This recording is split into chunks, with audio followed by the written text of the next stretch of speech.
que Mirla, con su conocimiento, recorriendo el país en el terreno, de tanto estudio de las comunidades y la familia venezolana tiene, qué está pasando hoy en nuestro país con la familia, con nuestros niños. Y Andrea, también desde tu perspectiva de luchadora, de académica, de docente, que crees en la libertad y que ha sido tan firme y tan clara enfrentando el socialismo. En este sentido, yo tenía previsto arrancar compartiendo con ustedes mi artículo de esta semana, que se llama precisamente Verdad y Esperanza, pero quise dedicarle estos minutos a contactar a una persona, también un gran venezolano, académico, profesor, abogado, experto en materia de resolución de conflictos y que ha sido quizás la persona que más claro ha explicado lo que es el TIAR, el Tratado Interamericano de Asistencia Recíproca, qué implicaciones tiene, cuál es el procedimiento, y dado que ayer el representante de Venezuela legítimo ante la OEA, el embajador Gustavo Tarre, anuncia que se convoca al órgano de consultas del TIAR, y es un paso muy importante, quise hablar precisamente con Andrés Mesgravi. Y lo tenemos con nosotros. Le quiero agradecer porque fue de última hora, Andrés, que te pedí que nos acompañaras, pero tú eres didáctico, tú estás claro, lo has dicho por la calle del medio, lo que esto significa, y quisiera que todos los venezolanos podamos escucharte en este momento. ¿Qué significado tiene, en tu opinión, este paso anunciado ayer por parte del embajador Gustavo Tarre? Y bienvenido. Bueno, ante todo, muy buenas tardes, María Corina. Muchísimas gracias por esta honrosa invitación de estar aquí en tu programa. También saludos a tus invitadas y a todo el personal que te acompaña. Mira, contestando ya concretamente tu pregunta, creo que es un paso muy importante el que se ha dado ayer. Como tú bien sabes, pues esta ruta del TIAR comenzó hace varios meses atrás y desde que comenzó había poca fe en esta ruta. Primero se decía que cuando se puso en la agenda de la Asamblea decían que no iba a ser aprobado. Luego se aprobó en primera discusión y luego se decía que no iba a ser aprobada en la segunda. También se logró en la segunda, claro, con todas estas demoras y algunas quizás obstáculos dilatorios que querían frenar esta iniciativa por la cual también el régimen se retiró en el año 2013 formalmente. Pero lo cierto es que hemos venido dando pasos con esta ruta y ayer se concreta pues el anuncio de un paso más, un nuevo paso, y es muy importante en mi opinión porque ya salimos de la esfera nacional, ya salimos de la esfera de la Asamblea Nacional y ahora estamos tocando la esfera internacional. Y ahora estamos tocando el tema, vamos a decir, del derecho internacional y estamos también incluyendo en esta resolución del conflicto a los demás países miembros del TIAR, que como sabes son 18 estados, y estos cancilleres de estos estados pues les tocará resolver lo que en definitiva también Venezuela pida como medida. Y mañana está previsto que el Consejo Permanente de la OEA, que funciona como órgano provisional del órgano de consulta, pues haga esta convocatoria para que se reúnan inmediatamente los cancilleres de los Estados miembros y resuelvan pues qué medida de las previstas en el artículo 8 del tratado consideran pertinente aplicar. Andrés, fíjate, quienes hemos planteado de hace muchos años que lo que se había configurado en Venezuela no es una dictadura convencional, sino es un Estado criminal que tiene vínculos desde el terrorismo islámico, pasando por todas las redes de contrabando, desde minerales, drogas hasta personas, y que están utilizando nuestro territorio, instituciones y recursos para expandir un proyecto criminal que tiene como próximo objetivo desestabilizar a Colombia y seguir expandiéndose. Hemos dicho siempre que estos tipos no van a soltar el poder. Todo el tema de los diálogos ha sido una gran farsa para ganar tiempo, oxígeno, quedarse allí. Y bueno, y vemos cómo todo lo que está ocurriendo en Barbados es el noveno diálogo en 17 años. O sea, es lo mismo, es la misma fórmula cubana una y otra vez, devastando mientras tanto la familia y la sociedad venezolana.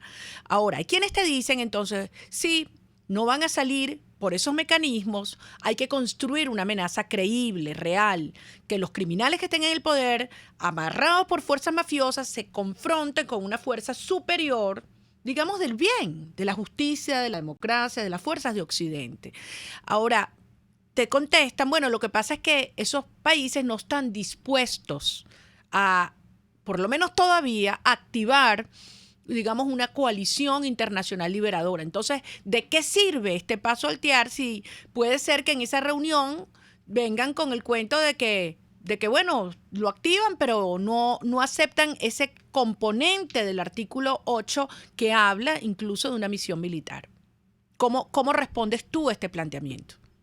Sí, bueno, en primer lugar, María Corina, yo creo que el análisis que haces, aunque tu perspectiva es también política, creo que se ajusta también a la perspectiva, vamos a decir, científica de la resolución de conflictos, porque no todos los conflictos pueden resolverse con cualquier mecanismo.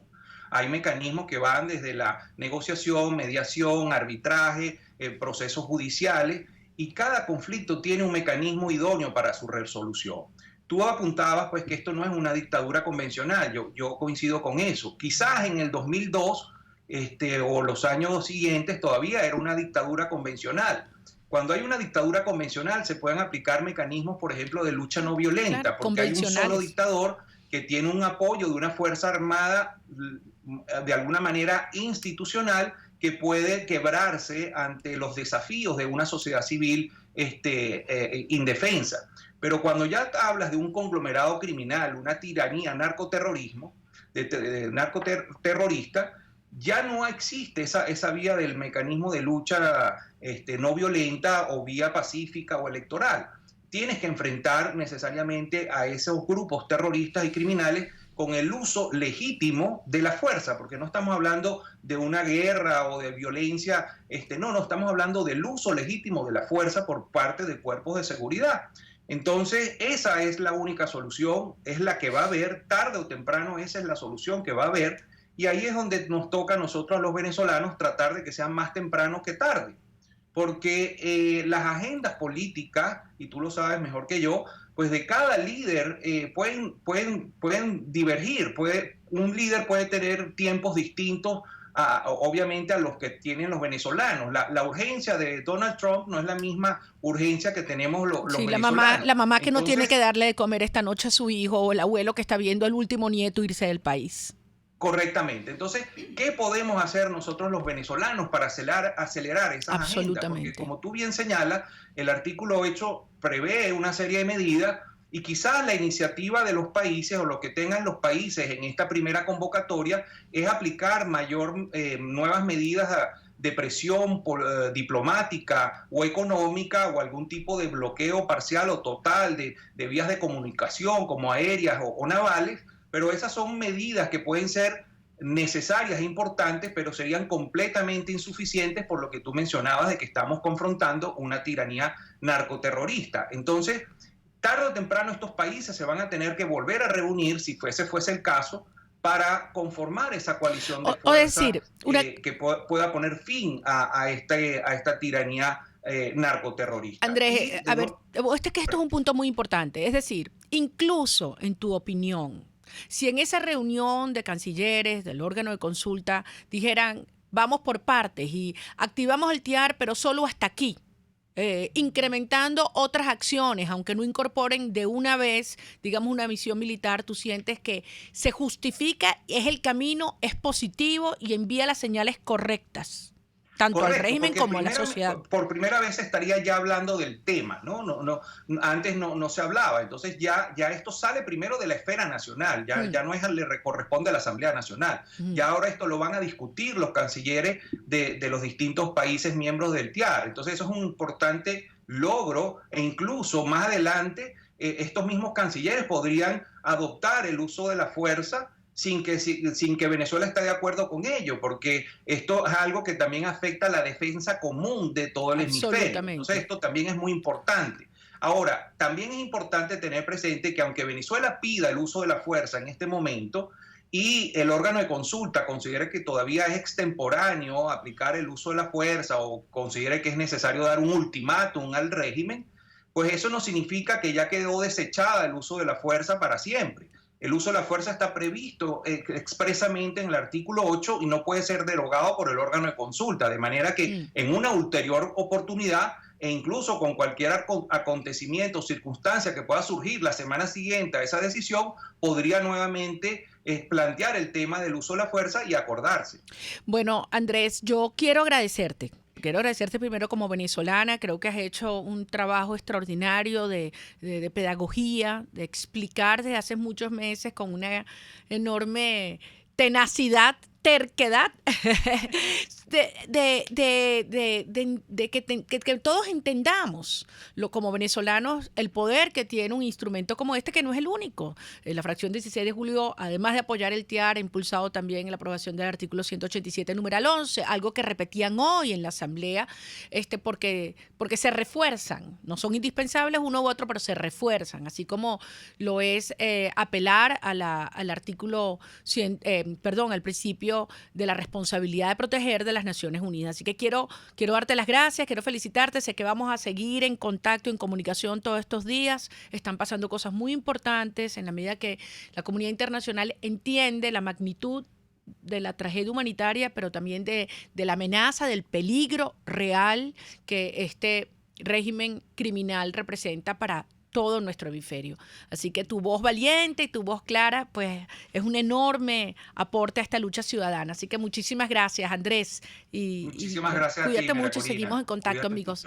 Era Andrés Mesgravis, profesor universitario, experto en resolución de conflictos, abogado venezolano, y que ha sido uno de los grandes promotores de que se active el tratado Interamericano de Asistencia Recíproca, TIAR, que como hemos visto ayer anunció el embajador Gustavo Tarre que mañana miércoles va a ser sometido al órgano de consulta de este tratado. Vamos a una brevísima pausa y al regreso, amigos, ahora sí estaremos conversando con Mirla Pérez y con Andrea Rondón sobre lo que está ocurriendo aquí en suelo venezolano, la urgencia ética de la acción sin demora. Ya regresamos contigo.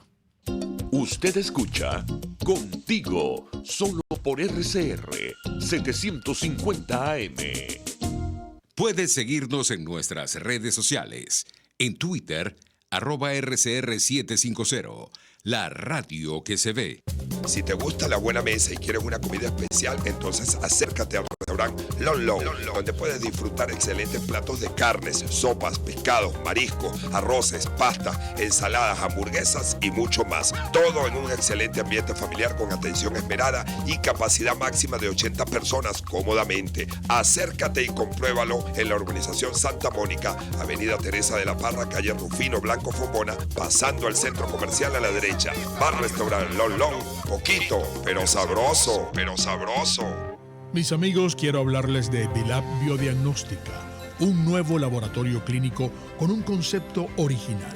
Además de estar dotado con los equipos de la más reciente tecnología y el personal de más alta calificación, Vilap Biodiagnóstica te ofrece ambiente y trato amables y los precios más económicos en todos tus exámenes de laboratorio. Pide tu cita en el 0212-945-5788. Vilap Biodiagnóstica. Precisión y confianza en laboratorio clínico. RCR 750 AM. Porque lo bueno une. Les estamos presentando Contigo, el espacio donde tú y tus dirigentes se escuchan, solo por RCR 750 AM. Aquí estamos, amigos, de regreso contigo, y esto es uno de los temas y los programas que yo creo que hay que abordar con mayor seriedad y fuerza. Es muy doloroso lo que vamos a conversar ahora con Mirla Pérez. Ella es doctora en Ciencias Sociales, profesora de la Universidad Central de Venezuela, en pregrado y en posgrado. Es una de esas personas que conoce Venezuela desde adentro, viviéndolo con la familia, con la comunidad, en distintas regiones del país. Tú has estado en lugares que nadie se imagina y a mí me toca hacerlo también así, a pie, por dentro, y yo sé lo que duele en el alma, ver a nivel del individuo, el ser humano, el efecto de este sistema criminal. Y Andrea Rondón, ella es doctora en Derecho, miembro de Se Dice Libertad, directora del Instituto Ludwig von Mises de Venezuela y una de las grandes liberales, ¿no? Y yo digo, a veces uno decía de las pocas mujeres, no, mentira, ahora somos muchísimas que entendemos que este horror del que vamos a empezar hablando, Andrea, con Mirla, es la consecuencia inevitable del socialismo, que empieza vestido de democracia. Ajá, y de corderito. Exactamente. Y termina siendo brutalmente devastador. Mirla, cuéntanos, es decir, todos sabemos lo que es el horror de una inflación que ya no le caben los ceros, de lo que es un salario de $2 al mes. Ahora, cuéntame en la familia. Yo empecé a ver esto hace ya un par de años, más de unos meses, familias sin adultos. Literalmente, se van las mamás, se va el papá, a veces queda un abuelito, se van los hermanitos mayores. ¿Qué está pasando allí? ¿Cómo están viviendo nuestros niños este horror? Bueno, muchas gracias, María Corina, por la invitación de hoy. Mira, desde el Centro de Investigaciones Populares hemos venido haciendo investigaciones a lo largo de todo el país. Ya tenemos exploradas varias zonas del interior, aparte de Caracas, digamos, de la zona metropolitana. El drama humano que está viviendo la familia en este momento es sin precedente. Y para dimensionar el problema, tenemos que tener en cuenta que la familia en Venezuela es el núcleo básico de la cultura. Nuestra cultura, por definición, es matricentrada. Y desde la madre se va articulando toda la red de relaciones, tanto interno en la familia como hacia la comunidad. Se va creando todo el tejido social que permite las relaciones, las interrelaciones, las organizaciones, instituciones, etc. El régimen en los últimos años ha venido dando golpes duros y contundentes a la base, no solamente a la base de la familia como tradicionalmente hemos aprendido, sino a la base de la cultura. Lo primero que hizo fue dañar y darle golpes muy fuertes a la mamá. La mamá ha tenido que venir paulatinamente incorporándose al mercado de trabajo, ha dejado la familia sola, ese fue el primer paso. Las redes familiares, las redes comunitarias iban apoyando a los niños que la mamá se veía pues forzada con una inasistencia total del Estado, porque estos mecanismos que existían anteriormente, como los hogares de cuidado diario, este tipo de mecanismos ayudaban a que la mamá pues pudiera tranquila, salir, por lo menos que sus hijos estuvieran protegidos.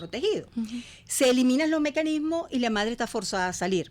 Comienza a crearse en la comunidad una red de protección de los niños. Eso ha venido funcionando en Venezuela. Eso es, digamos, es una salida familiar y una salida cultural. En los últimos tiempos, desde el año pasado para acá, ha venido una presión mucho más fuerte, que es la presión de la migración. La mamá ya no solamente se traslada al trabajo, sino que la mamá se va del país. Entonces, ¿qué está ocurriendo? Por ejemplo, en zonas como el Zulia, Sucre, mismo alguna zona de Caracas, Oriente en general. Todo Oriente. Hacia el centro, los Andes. ¿Qué ha venido ocurriendo? Que la mamá se ha tenido que ir y que los niños se han quedado solos. Como tenemos una familia matricentrada, tenemos entonces que la familia está compuesta por la mamá y los hijos, en la mayoría, o la abuelita en la mayoría de los casos. Cuando la mamá, y además la abuela venezolana, es bueno decirlo, la abuela venezolana es una abuela muy joven, porque la mamá es muy joven también. A los 14, 15 años se está haciendo mamá y por lo tanto la abuela es bastante joven. Por tanto, están en edad de emigrar, ambas.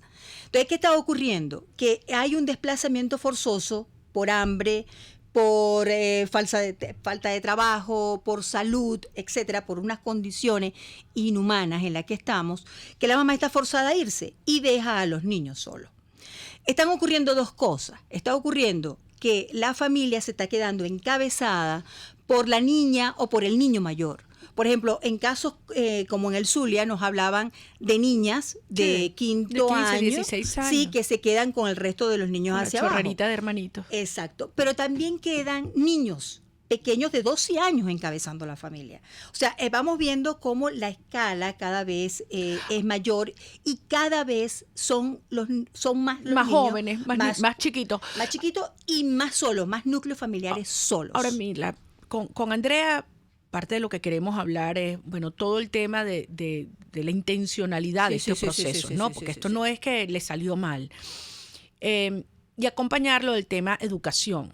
Estamos por empezar, y lo digo entre comillas realmente, un nuevo año escolar, porque no sabemos qué va a ocurrir ahora. Vamos a ver ahorita que hay unas cifras de Fundarredes que publicaron ayer que son escalofriantes sobre la deserción escolar a nivel nacional. Pero volviendo a esa familia, ese niñito venezolano que se queda sin su mamá, sin su abuela, muchas veces sin la vecina, porque se repite el mismo patrón en la comunidad, pero entonces se queda también sin su maestra, porque las escuelas no abren o la maestra se fue también. Entonces, ¿a qué se aferra? ¿O quién lo agarra? ¿Quién lo cuida o quién lo agrede? ¿Qué está pasando con esa generación de niños que están creciendo sin medicinas, sin alimentos, sin educación y sin el amor de su mamá? Y sin familia, exactamente. Y sin la protección de la familia. O sea, es monstruoso eso, como tú dices, ni en una guerra. Fíjate, lo que nosotros estamos viendo es la soledad más absoluta. El niño está desplazando la escuela, se está quedando en la calle. ¿Qué está ocurriendo en la calle? En la calle está ocurriendo redes de prostitución, redes de narcotráfico, está ocurriendo, digamos, un ejercicio que, por supuesto, ni para el niño ni para el adulto puede ser previsto, ¿no? Entonces, el niño se está quedando absolutamente solo, sin ningún tipo de guía, y está quedando a merced de las distintas redes criminales que evidentemente no tienen límite de parte del Estado. El Estado no va a ninguna comunidad a poner límite a todas estas redes. Entonces, tiene, por ejemplo, casos y narraciones de la propia gente. Nos contaban en un sitio en Sucre que hubo un momento en que desaparecieron alrededor de 6, 7 niños y no se supo qué había ocurrido. Cuando la comunidad comienza a indagar, se dieron cuenta que había habido un secuestro general para la trata de personas. Y eran niños y niñas muy pequeños. Que se los habían llevado. Y la gente comienza, porque recuerden que hacemos trabajo cualitativo, lo trabajamos con relatos de vida, con historias de vida, con grupos focales, y entonces vamos hacia, digamos, lo que la gente está viviendo dentro de las comunidades. De hecho, han habido muchas informaciones, y eso ha salido a la luz pública, porque no han podido taparlo, cuando han habido, por ejemplo, los naufragios. Y entonces se habló allí, y ha habido evidencia de que en algunos casos eran niñas que estaban siendo atrapadas por redes de prostitución. Esto es un secreto a voces, nadie quiere tocar este tema. Es un tema, yo creo que es la cara más oscura del oscuro. O sea, no hay nada más trágico y monstruoso y obsceno que el tráfico de niños y la prostitución infantil, es decir, captar niños y niñas para estas redes. Claro, no solamente para la trata, porque la prostitución es uno de los elementos. Ajá. Otros elementos es que tú lo tratas para cualquier tipo de cosa. Como por ejemplo, para servicio fuera, para, por ejemplo, para esclavitud, órganos también, para darlos en adopción, comprados, como si fuese, porque la trata es que el ser humano es una mercancía. Yo sé que el trabajo que ustedes han hecho es cualitativo, pero es importante tener un orden de magnitud. En la zona de Paria, donde se ha hablado y han habido muchas denuncias de este tema, esto está ocurriendo, es decir, ¿son decenas, son cientos, son miles? Mira, yo creo que, bueno, acumulados ya pudiésemos hablar de miles tal vez. Miles de niños. Acumulados en un tiempo, porque además la trata de personas, por lo menos en Sucre, es de larga data. Entonces va complejizándose cada vez más. Y está aumentando. En este momento, por supuesto, es que no hay cifra.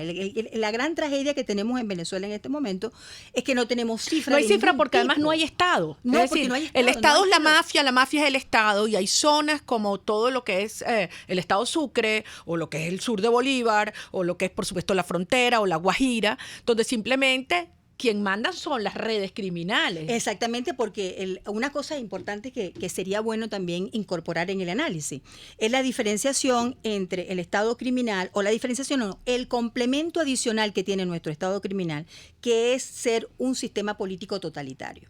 Porque tienes por un lado el sistema criminal que busca el dominio territorial, pero en función del negocio. Una cosa es el negocio criminal y otra cosa es el abordaje político totalitario. Entonces, ¿qué está ocurriendo en el campo, por ejemplo, de la familia y de los niños? Que está pasando de ser simplemente un Estado criminal a convertirse también o a implementarse en su totalidad como totalitario, es decir, dominar al otro desde el eje mismo desde el cual se produce la cultura. Y te obliga a meterte en redes criminales al ciudadano si quiere sobrevivir, si no tienes vida. Exactamente. Esto es algo que no tiene precedente en nuestra historia, Andrea.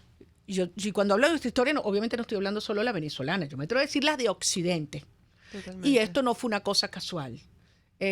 Yo quisiera que tú, que has sido una de las voces más firmes y más claras de haber explicado cómo deriva, o sea, desde el populismo a este sistema totalitario y criminal, nos digas en qué estadio estamos según tu evaluación, bueno, y cómo revertimos esto con la conciencia histórica de la responsabilidad que tenemos nuestra generación para Venezuela y para toda la región. Vamos a una brevísima pausa y ya regresamos, amigos, contigo. Pluralidad, libertad y respeto. Estás escuchando Contigo, solo por RCR 750 AM. Nelson Mandela, el valiente, no es el que siente miedo, sino el que vence ese temor. Caesport ofrece casilleros gratis en USA. Eso es un buzón virtual donde puedes enviar todas tus compras para su consolidación y reempaque. El envío a los casilleros es gratis. Regístrate por caesport.net, así tus compras las envíes por vía marítima o aérea. Caesport está en todas las redes sociales y en Venezuela infórmate por el 0241-775-5575. Caesport, déjalo todo en nuestras manos. RCR 750 AM, porque lo bueno une.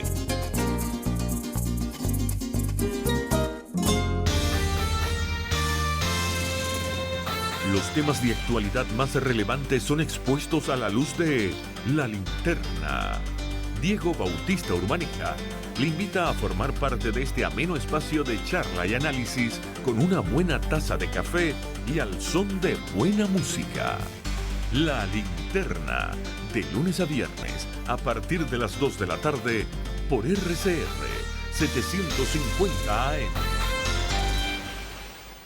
Les estamos presentando Contigo, porque nos preocupan las mismas cosas. RCR 750 AM. Aquí estamos, amigos, de regreso contigo, y debo confesarles que este ha sido quizás uno de los programas más duros, que más me ha costado hacer, y lo pensamos mucho, porque al final, como yo lo decía el fin de semana, mi oficio, mi responsabilidad, mi deber como político, Andrea y Mirla, es crear y generar esperanza, inspirar la lucha y abordar que, insisto, para mí es el tema más brutalmente horrendo de todas las consecuencias de este régimen, es decir, el daño que se le está haciendo a los niños venezolanos, a nuestros jóvenes, que tienen en muchos casos consecuencias irreversibles. Sí. Estamos hablando, amigos, con Mirla Pérez, ella es doctora en Ciencias Sociales, ella es una de las investigadoras del Centro de Investigaciones Populares de Venezuela, y con Andrea Rondón, miembro de CEDICE y doctora en Derecho y una de las grandes promotoras del pensamiento liberal en Venezuela. Andrea, tú lo has dicho muchas veces, esto no es casual, es inevitable. ¿En qué estadio estamos, ¿no? ¿Cómo empezó esto? ¿Dónde estamos ahorita? ¿Qué hacer para revertirlo a estas alturas? ¿Cómo empezó, digamos, hace 20 años? La dictadura comienza en 1999 con la Constitución de 1999, porque es dictada por un procedimiento que no estaba previsto y además en cuanto a contenido tampoco cumple los requisitos de una Constitución, no limita el poder del Estado, como hablaba también la profesora. Aquí el Estado, pues, digamos, ha arropado todo y lamentablemente ha sido bajo el amparo de la Constitución. Pero luego de la Constitución empieza toda una transformación del ordenamiento jurídico para justamente apalancar y para llevar adelante esta ideología que es el socialismo. Dentro de esa transformación del ordenamiento jurídico estaba la aplicación de medidas económicas con fines políticos, control de precios, control de cambios. Pero medidas económicas, al fin y al cabo, no lo asocias con los efectos que está hablando la profesora, no lo ves en el tiempo, porque lo ves en el 2003, tú no te imaginas que íbamos a llegar a este punto con esta aplicación de medidas. Pero con medidas económicas de este tipo, control de cambio, control de precios, ya en el 2005, una política sistemática de desconocimiento de la propiedad privada, una destrucción del sector privado que te lleva a subsistir, que ya no dependes del sector privado, que ya no hay sector privado, sino el gran dependiente, el gran patrono es el Estado y dependes del Estado, es una política de control social definitivamente, y los efectos lo vemos, digamos, los efectos más nefastos y lo que tú acabas de decir, la parte más oscura de lo oscuro, lo estamos viviendo y lo estamos viendo hoy en día. Pero, por supuesto, lamentablemente en el 2003 no lo veíamos porque se aplica lentamente, y de hecho, y vamos a hacer, y como sociedad y como individuos también tenemos que tener responsabilidad y asumirlo. Cuando se aplicó el control de cambio, el cupo viajero fue aceptado fue aceptado, no fue cuestionado, muy pocos cuestionaban y muy pocos veían que lamentablemente ese control de cambio nos llevaría a la situación en la que estamos hoy. ¿Cuál es la situación en la que estamos hoy? Podemos decir abiertamente que esa aplicación de medidas económicas, que fue intencional, que fue dolosa, tiene ya la figura de delitos, crímenes de lesa humanidad, porque ha habido una intención de destrucción o de llevarnos a una situación de subsistencia o digamos que nuestra forma de vida ha cambiado totalmente al punto de que ya no nos preocupamos por vivir sino subsistir, que ya las condiciones de subsistencia cada vez son más difíciles y digamos, si bien no utilizaste armas, si bien no fuiste violento porque bueno, lo fueron en algunos momentos y con algunas herramientas. Totalmente. Cuando el profesor Mesgravi decía a partir del 2002 tú puedes decir que ya existe una ruptura, ya ese correcto. Origen democrático que tú veías con el cual llegó Chávez se rompió completamente. Ya cuando tú ya no tienes ese origen democrático y ya no tienes los votos, al principio no tienes, digamos, esa intencionalidad en un principio, pero ya hoy, con esas medidas económicas, ya no necesitas un arma, ya no necesitas reprimir las manifestaciones que lo vimos de una forma recrudecida en el 2017, ya reprimes con hambre. Y esa es una forma de represión que nos afecta a todos nosotros en mayor o menor medida. Entonces, digamos, un crimen de lesa humanidad es justamente cuando tú destruyes la condición humana con distintos mecanismos. Y esos distintos mecanismos ya no son los propios del siglo XX y ya por eso es que podemos decir que la tiranía de hoy en día tiene unas características totalmente inéditas. Yo me recuerdo ahorita hablando de este tema de la educación formal con la diáspora, tanto de estudiantes como de la parte docente, Hayek, que vivió gran parte del siglo XX y digamos perseguido por ese régimen nazi y uno de los liberales del siglo XX, decía, como la educación es una forma de control social, no lleves a los hijos a las escuelas. Ya edúcalos en tu casa, ya fórmalos en tu casa, porque es una forma de protegerlos también. El problema es que nosotros ya no tenemos eso, ya no tenemos esa familia, ya no tenemos cómo protegerlos. Entonces, por eso es que estamos teniendo unas formas inéditas en esta tiranía, pero todo empezó a partir del 99. Lo que pasa es que cuando empieza lentamente y cuando empieza con ese ropaje de democracia. Populista, tremendamente. Y socialista al final, que terminan así.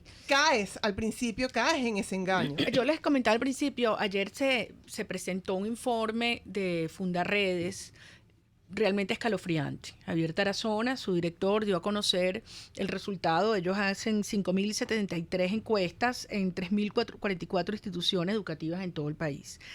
Oigan esto. 78% de deserción escolar. Los estudiantes que aún se encuentran matriculados, 66% no asisten regularmente a sus clases. Y 75% de los trabajadores del sector educativo abandonaron sus puestos de trabajo. Como estábamos hablando antes, la maestra que al igual que la mamá, pues se tiene que ir. Y ella deja no solamente a sus propios hijos, sino deja a sus hijos, sus alumnos, también a la deriva, a la buena de Dios. Ya no hay quien los atienda. Entonces, ¿qué estamos hablando en estos próximos días, Mirla? ¿Qué va a pasar con este nuevo ciclo escolar que simplemente no hay maestros, no hay niños? ¿Qué ocurre? La educación está completamente vacía. Una de las cosas, porque nosotros llegábamos más o menos en términos cualitativos a este retrato que sale ayer, y eso lo tenemos ya inferido hace como un mes. O sea, que me está diciendo hablábamos del 80% más o menos. que coincide con estos números de Tarazona. Perfectamente. Increíble. O sea, Sí, señor. como un 80% de deserción, De eso es lo que deserción. ustedes les estaban dando antes de empezar este proceso, Antes este de ciclo de empezar. clase. Dios mío. 80% de deserción del estudiante, y estamos hablando de más o menos un 60 o 70% de deserción del docente. Porque el docente tiene varias condiciones también adversas. Por un lado, no hay salario. Ya en Venezuela el salario no existe. No, te cuesta más ir a tu lugar de trabajo, El desplazamiento. el desplazarte que lo que Sí. recibes. El desplazamiento, la alimentación, en datos, digamos, registrados por nuestras investigaciones, los mismos maestros decían que compañeros se desmayaban en el salón de clase porque no tenían el suficiente alimento. No solamente se desmaya el niño, que ya tenemos de eso también mucha data, Y muchos años. y sino que también se desmaya el maestro porque no tiene condiciones. Por ejemplo, las escuelas de Fe y Alegría están utilizando una fórmula que ellos llaman una fórmula fantasma de horarios, en los que rotan de tal manera que un profesor no esté forzado a ir a más de 1 o 2 días por semana. Hay zonas de Venezuela en los que ya la familia decidió enviar al niño a la escuela una vez por semana. El resto de los días lo ocupan los propios padres. Porque las condiciones, primero, las condiciones ¿Qué de significa lo alimentación, ocupan los padres? la mamá les da la enseñanza básica, si no ok. sabe leer. O sea, los les otros enseña a 4 días de leer. la semana se quedan en la casa. Se quedan en la casa. Cuando hay mamá o papá. Cuando hay mamá o papá. Cuando no hay mamá o papá, entonces los niños están muy proclives a entrar a las redes de delincuencia, ¿no? De narcotráfico, de trata de personas, etcétera. Hay una serie de peligros que hoy tienen nuestros niños en Venezuela que no lo habíamos visto. Por cierto, no quiero cerrar este punto sin mencionar las observaciones que hace Michelle Bachelet. Es un informe demoledor, pero hay que decir que se quedó corto. Podemos estar todo el día hablando de lo que no dijo. Todo lo que no dijo la señora Bachelet. Pero así será de grave el crimen del daño de tráfico de niños, que tuvo que mencionarlo. Y déjeme decirle, esto es un delito peor que el narcotráfico. O sea, peor que el contrabando de armas o de minerales. Porque son niños. O sea, seres humanos, pero los más vulnerables de los más vulnerables. Y esto está pasando hoy, aquí, en Venezuela, ante los ojos de todo el mundo, y no lo pueden tapar. Son nuestros niños. Y la señora Bachelet dice que su oficina ha seguido documentando casos de personas migrantes víctimas de trata, particularmente mujeres, niñas y niños, con fines de explotación sexual, laboral y de reclutamiento para actividades ilícitas por parte del crimen organizado y de otros grupos armados. Las víctimas rara vez denuncian por temor a represalias o a ser deportadas, así como debido a la corrupción, impunidad y falta de servicios de atención adecuados. Es decir, estamos hablando de esclavitud en territorio venezolano. Esclavitud. Redes criminales que tratan a niños venezolanos como esclavos o que están traficando con ellos. Esto es algo monstruoso que tendría que tener al mundo entero, o sea, gritando a una sola voz. Andrea, o sea, ¿qué más tenemos que hacer? Digamos, los amantes de la libertad, para entender que esto no es solamente un tema de vidas humanas hoy en Venezuela, sino que además es un deber ético de todos los que compartimos estos valores, digamos, cristianos, occidentales, humanos. Sí, yo creo que lamentablemente el ser humano aprende con las crisis. Durante el siglo XX es el siglo de los totalitarismos. Yo creo que el ser humano no puede aprender de otra forma, lamentablemente, y cada uno viviendo desde su realidad toda esta crisis, creo que entendemos o estamos viendo las dimensiones a lo que estamos expuestos. No es una dictadura tradicional, es una narcotiranía que tiene otras características y otras connotaciones. está en cada uno de nosotros un plus, un adicional. No es solamente ir al trabajo, es qué hago yo para mantenerme como ciudadano y no como esclavo. ¿Qué hago yo para no limitarme, por ejemplo, a hacer la cola o a buscar un determinado producto? Por ejemplo, las señoras que todavía se mantienen en su casa y ven que las escuelas no son suficientes. Bueno, yo entonces le daré la educación a mi hijo con las herramientas que tengo, pero por lo menos hacer algo. Yo como abogada, pues lo que te digo, yo ya no solamente estoy ejerciendo, estoy ya denunciando que estos son crímenes de lesa humanidad.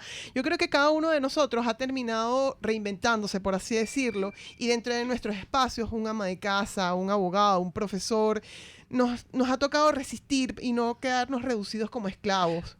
Fíjate, el día de anteayer, nada más aquí lo traía, 20 Yaracuy denuncia la muerte de 4 niños por desnutrición solo en el mes de agosto en las zonas rurales del municipio de Arístides Bastidas en Yaracuy. Es decir, ¿de cuántos niños estamos hablando, Mirla?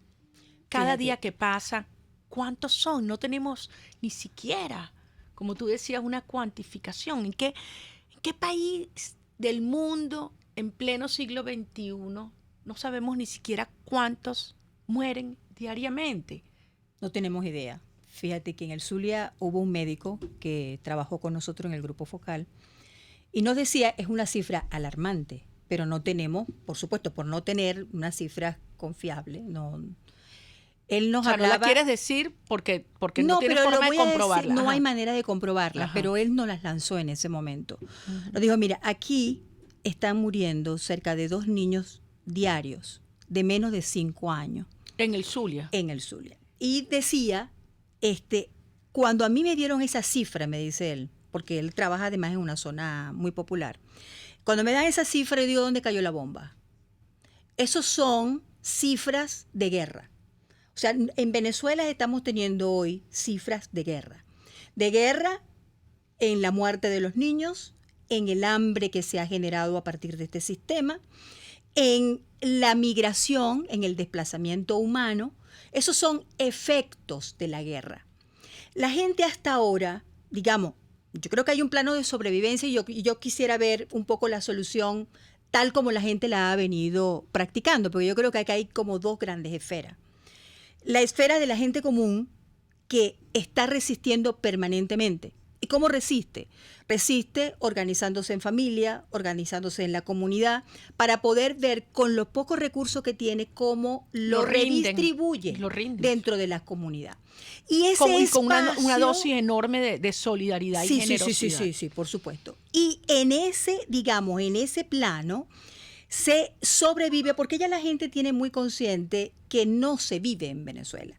La vivencia es una cosa, o la vida, que es el regalo de la relación, que es la convivencia plena, eso en Venezuela es la ilusión, es la alegría, es la esperanza. No, y la gente te lo dice, esto no es vida. A mí me lo dice, esto no es vida, María Corina. Exacto. Ahora, frente a esto, yo te diría, Andrea, ¿cuántas muertes más? O sea, ¿cuántos muertos más hacen falta para que ocurra lo que tiene que ocurrir? Que es quienes nos duele y entendemos la devastación venezolana, con aquellos aliados internacionales que compartan estos valores, dicen hasta aquí, o sea, se acabó, ni un muerto más. Y esto implica una posición muy firme y fuerte frente a un Estado criminal que está haciendo esto, hay que decirlo, a propósito. O sea, no les importa, Maduro y estos criminales no les importa. Ellos más bien quieren que la familia venezolana se destruya para poder tener una ciudadanía mucho más frágil y vulnerable. Entonces, ¿cuántos muertos más? No, definitivamente desde que ocurrió los primeros muertos violentos, 2002, ya tuvo que haber habido un alza de la voz, una denuncia más allá de nuestras fronteras. Y ahorita que hayamos esperado tanto y que la comunidad internacional esté reaccionando es realmente vergonzoso. Hay que también reconocerlo. ¿Y por qué está reaccionando ahorita? Porque ya el problema trasciende de nuestras fronteras y está tocando sus fronteras. Entonces, pero ya es momento de que, más allá de la situación que estamos viviendo, sí, ya es momento definitivamente que la contundencia se traduzca en algo, porque ya definitivamente estamos viviendo un genocidio económico en pleno siglo XXI. Y lo estamos viviendo en América Latina. Y fíjate, hay gente que muchas veces, ante mi convicción de que Occidente simplemente no puede no actuar En el caso de Venezuela te dice, bueno, pero mira Cuba que tiene 60 años. Ya va.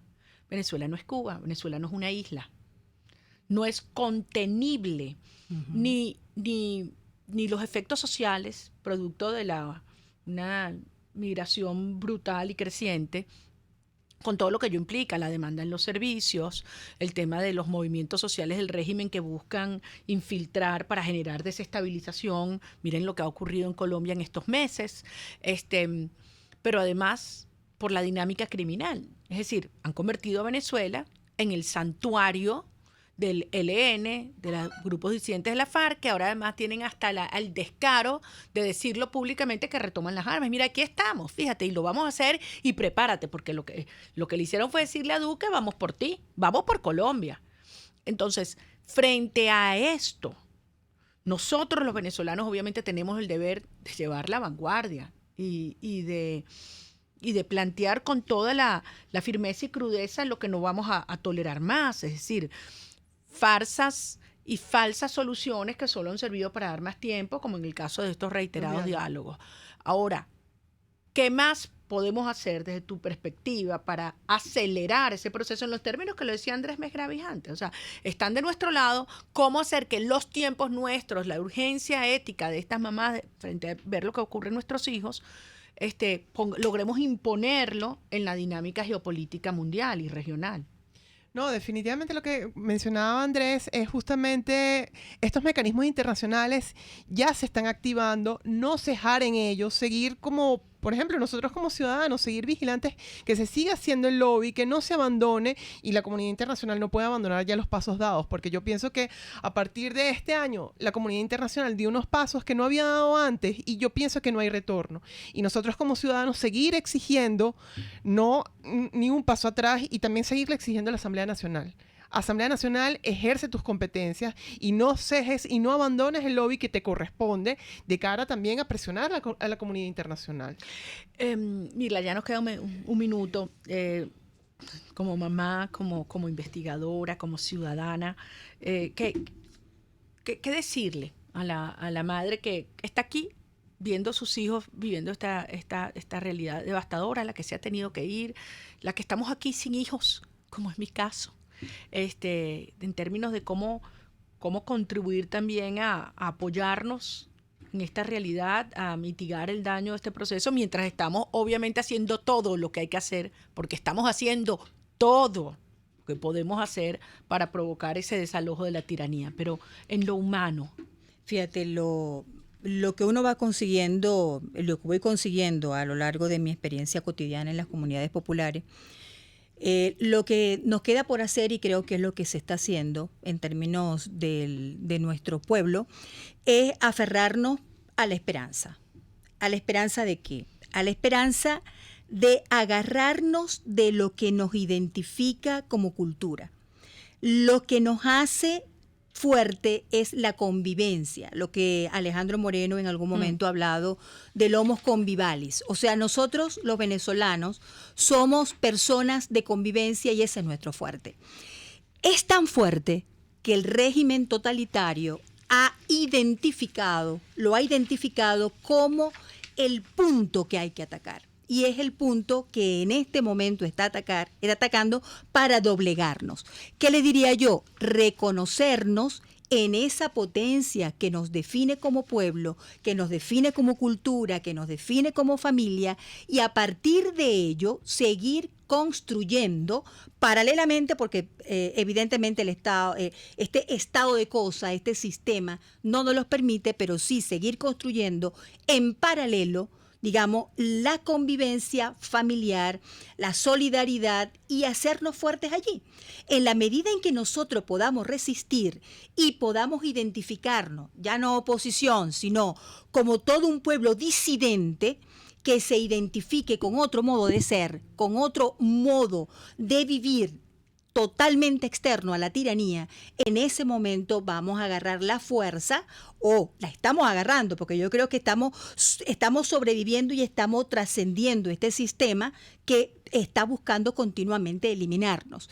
Y nos estamos agarrando de ello y estamos saliendo adelante. Entonces, yo creo que, y ahí es donde debe estar orientada la pedagogía política, en ir identificando lo que nos va definiendo, y a lo que nos aferramos. A los que nos aferramos y desde allí reimpulsar. Porque ya no vivimos del Estado. El Estado o es abono, eso no significa quedó nada para atrás, la gente, nada. Y Dios quiera, para siempre. No, ustedes no se imaginan lo que les agradezco esta conversación. Creo que nos ha hecho muy bien a todos ver estas dos mujeres con esta fortaleza física y espiritual, compartiendo este amor que sentimos por la libertad, por nuestros niños y por Venezuela. Yo escribí este artículo que se llama Verdad y Esperanza y la verdad es que esto es lo que hemos tenido aquí hoy, ¿no? La convicción de que sí están pasando cosas muy importantes, digamos, en la geopolítica mundial y regional, que son señales de que avanzamos y de que, como bien tú decías, Andrea, no tiene vuelta atrás. La posición del presidente Duque, que va a las Naciones Unidas con el expediente demostrando cómo la FARC ha hecho un santuario en Venezuela, complicidad con el régimen, la posición de Eduardo Bolsonaro, que anuncia en el Congreso de Brasil que se declare al PSUV un organismo criminal. Es decir, todas estas cosas, más sanciones, más presión, más aislamiento. CNPC, la empresa china, anuncia por segundo mes el día de hoy que no va a comprar petróleo venezolano. Es decir, Maduro está absolutamente aislado y estas presiones no van a ceder, sino a incrementarse. Todo esto es necesario, pero la verdadera fuente de nuestra esperanza tiene que ver en lo que tú dices, en lo que somos los venezolanos, en esa vocación libertaria, en lo que ha sido nuestro legado histórico, en lo que hemos hecho por nosotros y por otras naciones, y lo que hoy estamos viviendo, que lejos de quebrarnos, paradójicamente nos ha fortalecido espiritual y físicamente. Yo quiero decirles que vivimos, y lo que viene sin duda son horas muy oscuras y necesitamos mantenernos cerca, unidos, convencidos de para dónde vamos, que no es otro que nuestro norte, de una Venezuela que va a dejar atrás y para siempre corrupción, impunidad, crimen, socialismo. Y todo esquema de dependencia, sino el fortalecimiento y el renacer de una sociedad con el individuo, el ser humano en el centro, el Estado a su servicio, permitiendo el despliegue de todo su talento y de todas sus capacidades. Hemos demostrado coraje, solidaridad, resistencia, resiliencia, y estoy convencida que al pasar esta etapa oscura, seremos mejores individuos y una mejor sociedad. Así que, Mirla Pérez, muchísimas gracias a ti, a todo el equipo del Centro de Investigaciones Populares, a ti, Andrea, a todo el equipo de CEDICE, de la universidad, y a cada uno de ustedes, amigos, recordar que sí, estas son las horas más oscuras, pero también son las horas más luminosas en nuestra historia por lo que somos capaces de hacer, y así lo hemos demostrado los venezolanos. Vamos a lograrlo. Venezuela nació para ser libre y nosotros la vamos a liberar. Dios nos bendiga y muchísimas gracias. Muchas Mirla. gracias. Gracias, Andrea. Millón de gracias a ustedes. Hasta el próximo martes, amigos. Contigo. RCR presentó Contigo, donde la pluralidad de pensamiento confluye. Solo por RCR 750 AM. RCR 750 AM. Porque lo bueno une. Serovka es una empresa que cuenta